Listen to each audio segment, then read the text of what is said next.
আসসালামু আলাইকুম। সবাই কেমন আছেন? আশা করি ভালো আছেন। তো আমি আজকে একটা ফোকেনটি বনসাই রিপোর্টিং করব। তো আমরা রিপোর্টিং সময় কী কী কাজ করি এবং কী কী ধরনের মাটি ইউজ করি আজকে এটা নিয়ে একটু বিস্তারিত আলোচনা করব।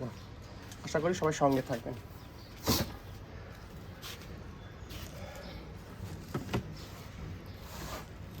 এখানে যে গাছটি দেখতে পাচ্ছেন ফোকেনটি, এই গাছটির রুট বাউন্ড হয়ে গেছে। তো আমি আজকে রিপোর্ট করব বা মাটিগুলো একটু চেঞ্জ করে দেব।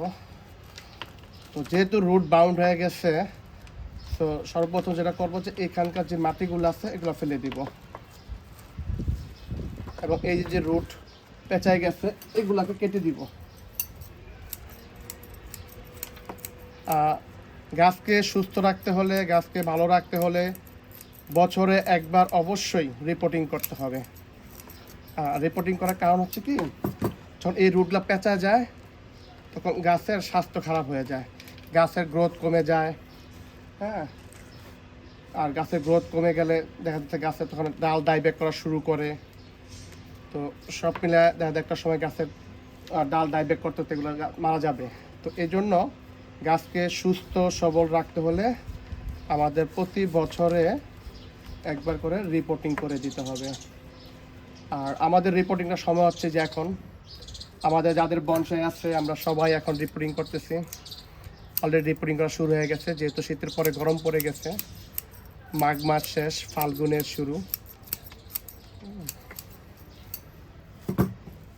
তো আমরা এই মাদার মাটিটাকে রেখে বাকি সয়েলগুলো ফেলে দেব। এটাকে আমরা একটু এক পাশে চাপাই দিই, এটা পরে ফেলে দেব। এখন আমরা বনসাই পট রেডি করব।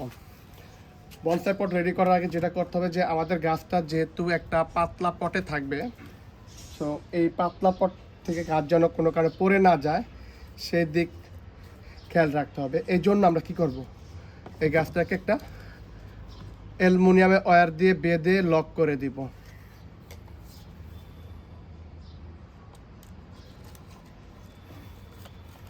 আমরা ছোট বড় সব গাছেই আমরা এই লক করে থাকি, যাতে গাছটা পড়ে না যায় কোনো কারণে। আছে না, দুর্ঘটনা অবশ্য ধাক্কা লাগতে পারে, লাগতে পারে, আর যেহেতু পাতলা পটে আছে। হ্যাঁ, আর পানি নিষ্কাশন ব্যবস্থার জন্য আমরা কি করব, ছোট ছোট ইটের টুকরা দিয়ে দিব নিচে।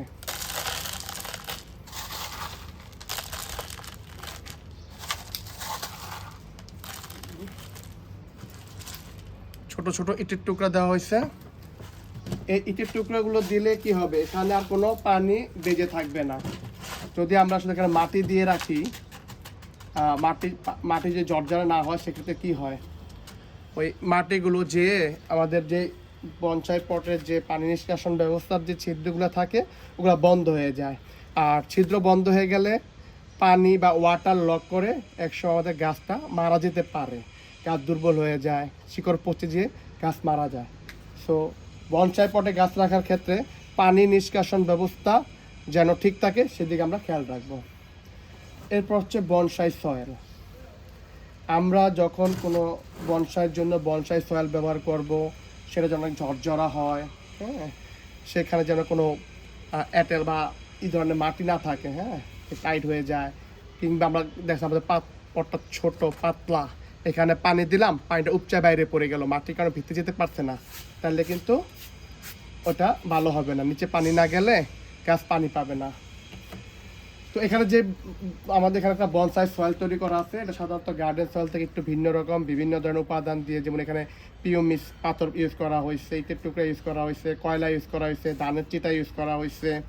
হ্যাঁ, আকাডামা দেওয়া হয়েছে অল্প পরিমাণ, কোকোডাস দেওয়া হয়েছে। হ্যাঁ, পাতা পচা সার আছে। বলতে গেলে মোটামুটি বার্মি এবং মাটি ছাড়া সবই আছে এখানে। এবং সেই সাথে আমরা এখানে একটা প্রশ্ন থেকে যায় যে যদি বার্মি বা কোনো সার ইউজ না করি সেক্ষেত্রে আমার গাছে খাবার কি পাবে। হ্যাঁ, আমি সাধারণত এখানে হচ্ছে যে এই বনসাই সয়েলটা দেওয়ার পরে এখানে হচ্ছে যে স্লো রিলিজ ফার্টিলাইজার ইউজ করি, রাসায়নিক। তো আজকে আমার কাছে স্লো রিলিজ ফার্টিলাইজার নেই। হ্যাঁ, তো সোলারিস ফার্টিলাইজার বা রাসায়নিক সারের পরিবর্তে আমি এই অর্গানিক সারটা ইউজ করে থাকি। এটা হচ্ছে দুইটা ট্যাবলেট নিয়ে, 2টা বা 3টা ট্যাবলেট নিয়ে জাস্ট গুঁড়া করে বনসাই পটে দিয়ে দেব, তাহলে ওর মোটামুটি 4 মাসে খাবার নিশ্চিত। আর এগুলাতে তো ভিটামিন খাবার আছেই। হ্যাঁ, এর জন্য আমরা বনসাই পটে বার্মি কম্পোস্ট ইউজ করি না। বার্মি কম্পোস্ট ইউজ করে যেটা প্রচুর ঘাস হয়, এই ঘাসগুলা একটু ঝামেলা হয়ে যায়। হ্যাঁ, তো এই যে এই অর্গানিক ফার্টিলাইজার এটাকে টুকরো করে পটে দিয়ে দিব। এটা খুব ভালো অর্গানিক ফার্টিলাইজার, খুবই ভালো।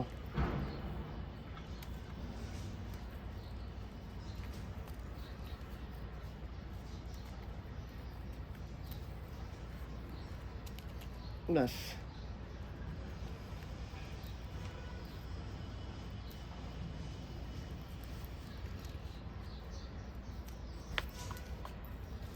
অর্গানিক ফার্টিলাইজার আবার কিছু মাটি দিয়ে দিলাম, দিয়ে মোটামুটি এখন গাছটাকে আমরা বসাই দিব। বসায়ে কি করব, এই তারটা দিয়ে ভালো করে বেঁধে দিব যেন গাছটা পড়ে না যায়।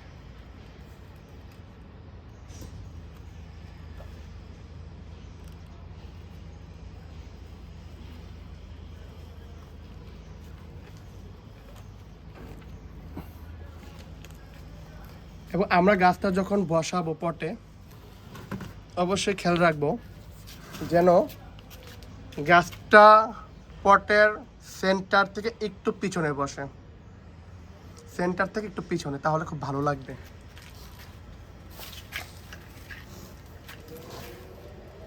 তো আমার গাছটা সেন্টার থেকে একটু পিছনে আছে, এখন এটাকে সুন্দর করে বেঁধে দিব।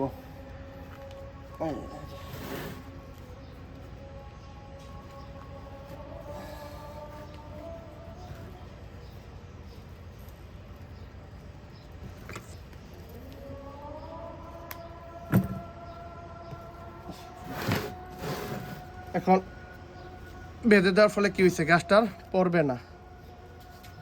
এখন আমরা আমাদের সেই বনসাই সয়েল দিয়ে এখন পটটাকে করে দেব। হ্যাঁ,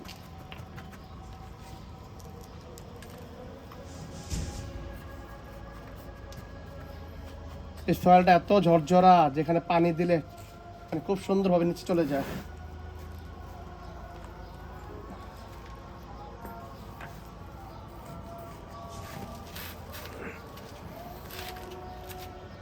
এবং সয়েল দেওয়ার পরে আমরা একটা স্টিকের সাহায্যে মাটিগুলো ভিতরে গেঁথে দিব যেন কোনো ফাঁকা না থাকে।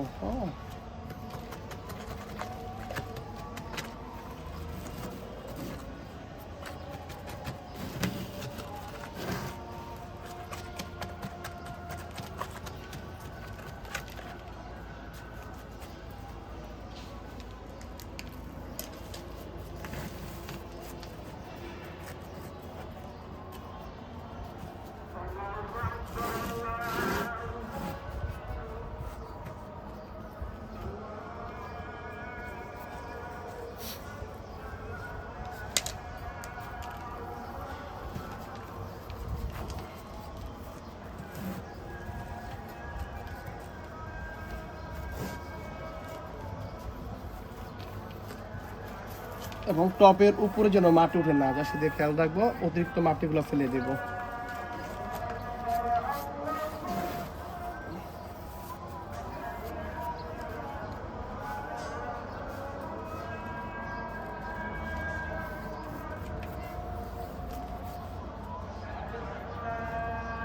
তাহলে আমাদের রিপোর্টিং করার উদ্দেশ্য হচ্ছে যে গাছ যেহেতু একটা পটে থাকে, তো ওর হচ্ছে রুটগুলো বাউন্ড হয়ে যায়, আর রুট বাউন্ড হয়ে গেলে গাছের ডাল ডাইভেট করে গাছ মারা যায়।